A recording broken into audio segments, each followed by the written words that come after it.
Nous allons maintenant toucher sur le sujet qui parle de la région de Grand Lac. Et non seulement la région de Grand Lac, mais l'Est de la République démocratique du Congo. Il y a un sérieux problème en République démocratique du Congo qui n'a jamais été résolu jusqu'à ce jour. Je parle de la République démocratique du Congo. Et c'est de cette partie de la région dont nous parlons. Car vous le savez bien qu'une partie de la population de l'Est de la République démocratique du Congo est constituée d'une population rwandophone que certains appellent Banyamulenge. Et la grande partie de ce problème est depuis Mobutu.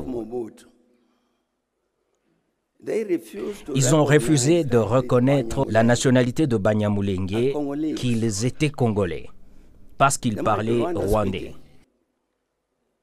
Mais ce sont deux Congolais. C'est une responsabilité du gouvernement de Kinshasa de s'occuper de cette partie de la population, de cette communauté, et de n'importe quelle communauté. Mais vous vous souvenez ce qui s'est passé pendant l'époque de Mobutu? Mobutu a pris la position selon laquelle ce sont les étrangers. C'est comme en Afrique du Sud ici, on dit parce que ceux qui sont au nord parlent une langue semblable au Botswanais et tout à coup, nous disons restez là-bas et disons que ce pays n'est pas le vôtre, vous n'êtes plus sud-africain. C'est ce qui se passe dans ce pays au Congo. C'est le cas au Congo. Et vous avez un groupe de milices appelé Mai Mai, imaginez-vous, qui ont un esprit de cibler et de chasser les communautés rwandophones et les amener vers le Rwanda. Mais je dis que c'est une responsabilité du gouvernement central du Congo de s'occuper de cette population qui est congolaise. Ce sont des Congolais, ce ne sont pas des Rwandais. Et ce n'est pas une population rwandaise parce qu'ils sont rwandophones.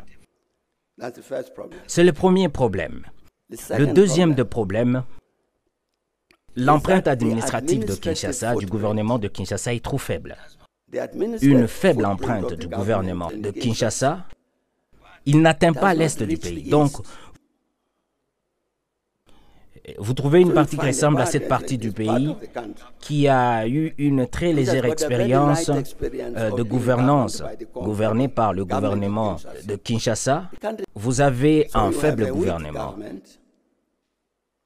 une faible empreinte du gouvernement à l'est, et cela signifie que d'autres forces émergent et prennent le relais.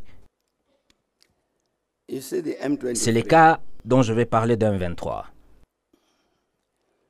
Vous ne pouvez pas éviter le phénomène du M23 en tant que gouvernement du Congo, à moins que vous ne disiez que nous les Congolais, le gouvernement congolais protégera le Banyamulenge parce que c'est une communauté congolaise et si vous ne le dites pas, vous permettez aux autres de faire ce qu'ils veulent dans ces secteurs. Et quand vous observez bien, c'est ce qui fait la cause de l'existence de M23. Ils s'arment pour protéger les leurs, pour se défendre, donc les communautés Tutsi congolais. Donc c'est pareil, c'est ces problèmes causés par cette faiblesse de l'empreinte du gouvernement congolais à l'est. C'est ça la cause. Et cela monte jusqu'à l'est du côté Ituri et le reste.